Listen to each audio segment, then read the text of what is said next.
Assalamualaikum warahmatullahi wabarakatuh. Halo semua, apa kabar kalian hari ini? Semoga selalu sehat dan semangat belajar ya. Di video pembelajaran kali ini, kita akan belajar tentang kewajiban menuntut ilmu dan pengembangannya. Berdasarkan ayat-ayat Al-Quran dan hadis yang penuh hikmah, kita akan memahami bagaimana ilmu dapat membimbing hidup kita, membuat kita bermanfaat bagi orang lain, dan mendekatkan kita kepada Allah Subhanahu wa Ta'ala. Yuk, mari kita simak bersama dan belajar dengan hati yang penuh semangat. Sebelum kita masuk ke materi, mari kita lihat dulu apa saja sih tujuan pembelajaran kita hari ini, supaya kalian tahu apa yang akan kita pelajari dan capai bersama. Tujuan pembelajaran hari ini ada 4. Yang pertama, menganalisis ayat-ayat Al-Quran tentang semangat menuntut ilmu. Yang kedua, menghayati nilai-nilai dari perintah menuntut ilmu. Yang ketiga, menghafalkan ayat dan hadis tentang menuntut ilmu pengetahuan. Dan yang terakhir, mengamalkan sikap disiplin dan semangat dalam menuntut ilmu pengetahuan serta pengembangannya. Materi yang akan kita pelajari hari ini ada 5, yaitu Surah At-Taubah ayat 122, Surah Al-Mujadilah ayat 11, Surah Al-Baqarah ayat 164, hadis kewajiban mencari ilmu, dan hadis kewajiban menyampaikan ilmu. Sebelumnya, kalian tahu nggak sih apa itu ilmu pengetahuan dan apa artinya menuntut ilmu? Pasti kalian sudah tidak asing dengan kata ilmu atau belajar. Tapi sebenarnya, menuntut ilmu itu bukan sekedar membaca buku atau menghafal pelajaran. Nah, sekarang saya jelasin supaya kalian lebih paham maknanya ya. Ilmu pengetahuan adalah cahaya yang menerangi jalan kehidupan, membuka pemahaman, serta membawa manusia ke dalam dunia yang lebih luas dan penuh makna. Sedangkan menuntut ilmu adalah sebuah proses yang tidak hanya mengubah individu, tetapi juga berpotensi mengubah masyarakat dan dunia. Dari sini kita jadi tahu, ilmu pengetahuan itu ibarat cahaya yang menerangi hidup kita, membuka cara pandang, dan membuat setiap langkah kita jauh lebih bermakna.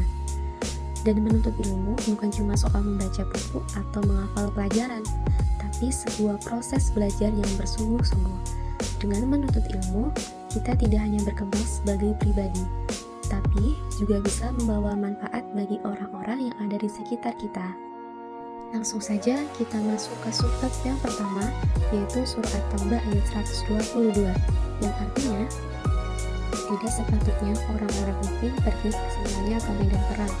Mengapa sebagian setiap golongan di antara mereka tidak pergi tinggal bersama Rasulullah untuk memperdalam pengetahuan agama mereka dan memberi peringatan kepada kaumnya apabila mereka telah kembali, agar mereka dapat menjaga dirinya. Quran Surah At-Taubah ayat 122. Mari kita bahas penjelasan ayatnya. Dalam Surah At-Taubah ayat 122, Allah Subhanahu wa Ta'ala memerintahkan umatnya untuk senantiasa menuntut ilmu dan mendalami ajaran Islam.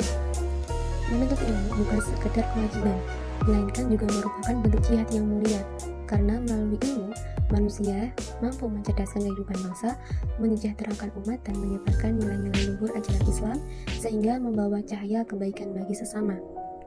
Setiap mukmin memiliki 3 kewajiban utama, yaitu menuntut ilmu, mengamalkannya dalam kehidupan sehari-hari, dan mengajarkannya kepada orang lain.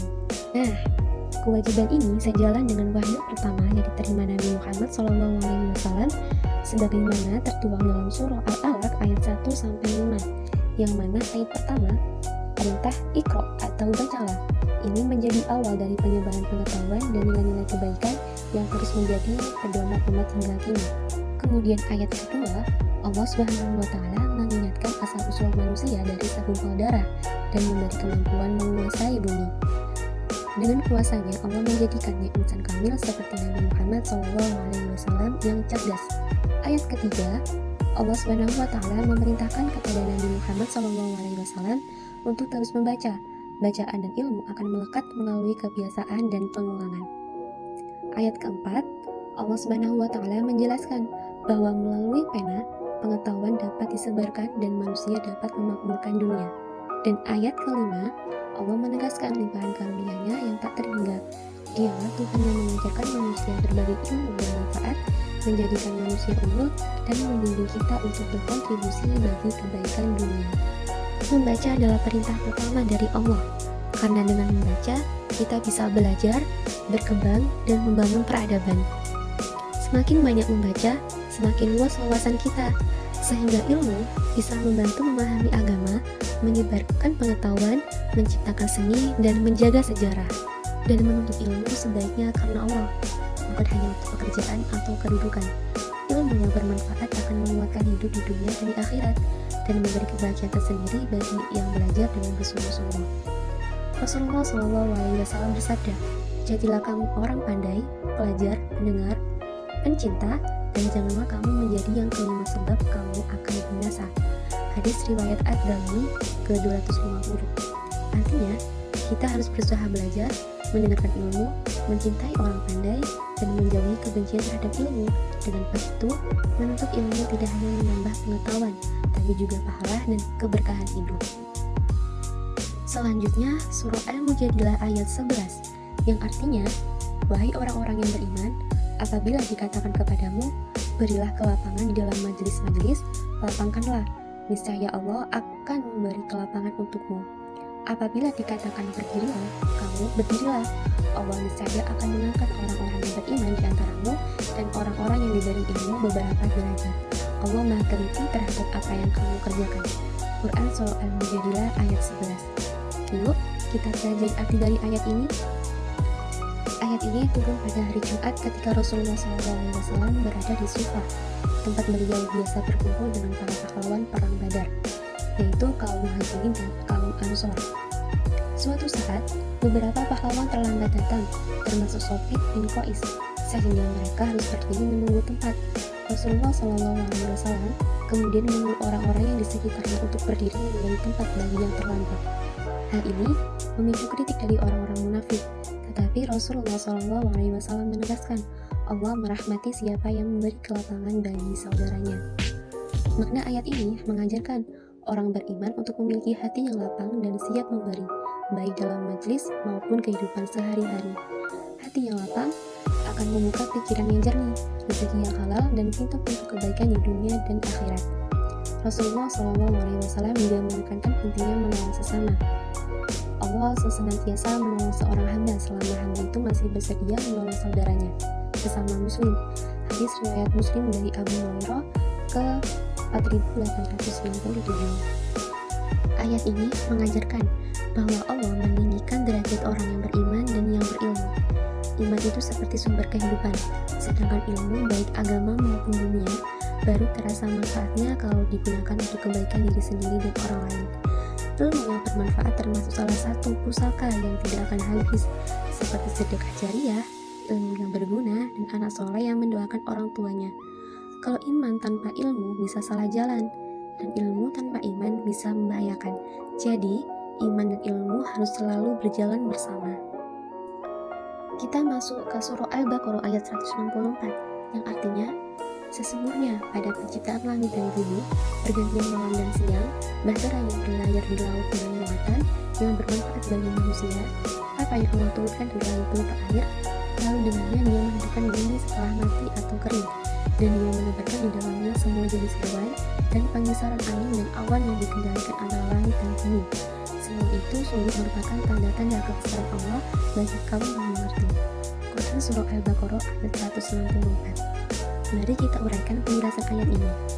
Ayat ini mengajak kita untuk berpikir dan merenungi ciptaan Allah yang begitu luar biasa, seperti kejadian langit dan bumi, pergantian siang dan malam, kapal yang berlayar di lautan, turunnya air hujan, adanya berbagai macam jenis binatang, dan perkisaran angin dan pergeseran awan.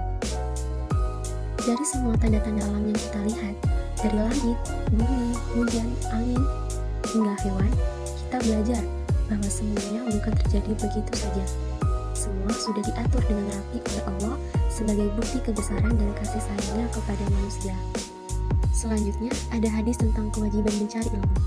Dari Anas bin Malik berkata, Rasulullah SAW bersabda, menuntut ilmu adalah kewajiban bagi setiap muslim dan orang yang meletakkan ilmu kepada orang yang bukan ahlinya, atau orang yang enggan untuk menerimanya dan orang yang menertawakan ilmu agama. seperti orang yang mengelabui beberapa babi dengan beberapa permata, mutiara, dan emas. Hadis riwayat Ibnu Majah 220. Dari hadis tersebut dapat kita simpulkan bahwa Allah menciptakan manusia dengan bekal yang luar biasa panca indera dan akal. Dengan dua hal itu, kita bisa mengenali, memahami, dan memanfaatkan alam ciptaan Allah untuk kebaikan bersama. Itulah sebabnya, menuntut ilmu menjadi kewajiban bagi setiap muslim, baik laki-laki maupun perempuan, tanpa ada batas usia atau tempat.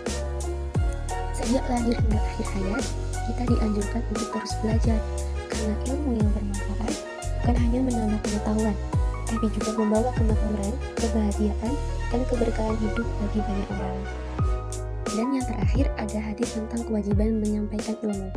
Dari Abdullah bin Amr bahwa Nabi Shallallahu Alaihi Wasallam bersabda, "Sampaikanlah dariku walaupun hanya satu ayat.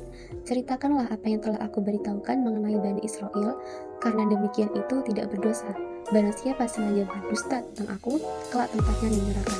Hadis riwayat Al-Bukhari 3222. Penjelasan hadis tersebut adalah mengajarkan agar setiap orang menyampaikan ilmu, walau hanya sedikit, dengan jujur dan tidak mengubah ajaran Nabi. Menyebarkan kebaikan adalah kewajiban, sedangkan berdusta atas nama Rasulullah SAW adalah dosa besar. Dari semua penjelasan ayat dan hadis tadi, kita bisa belajar bahwa Allah memerintahkan manusia untuk berpikir, belajar, dan meneliti segala ciptaannya. Alam semesta dengan segala keteraturannya adalah bukti kebesaran dan kekuasaan Allah. Karena itu, menuntut ilmu bukan hanya kewajiban, tapi juga bentuk ibadah dan cara kita mengenal Sang Pencipta. Ilmu yang dipelajari harus membawa manfaat untuk diri sendiri, orang lain, dan alam sekitar agar kehidupan di dunia ini berjalan dengan seimbang, damai, dan penuh berkah. Nah, itu tadi pembelajaran kita hari ini. Semoga bisa bikin kita lebih kagum sama ciptaan Allah dan semangat terus buat belajar hal-hal baik lainnya. Jangan lupa jaga semangat dan hati ikhlas ya. Pantun dulu, pergi ke taman memetik melati. Harumnya sempat menyejukkan hati. Cukup sekian dari saya hari ini. Semoga kita bertemu lagi di waktu yang berarti. Wassalamualaikum warahmatullahi wabarakatuh.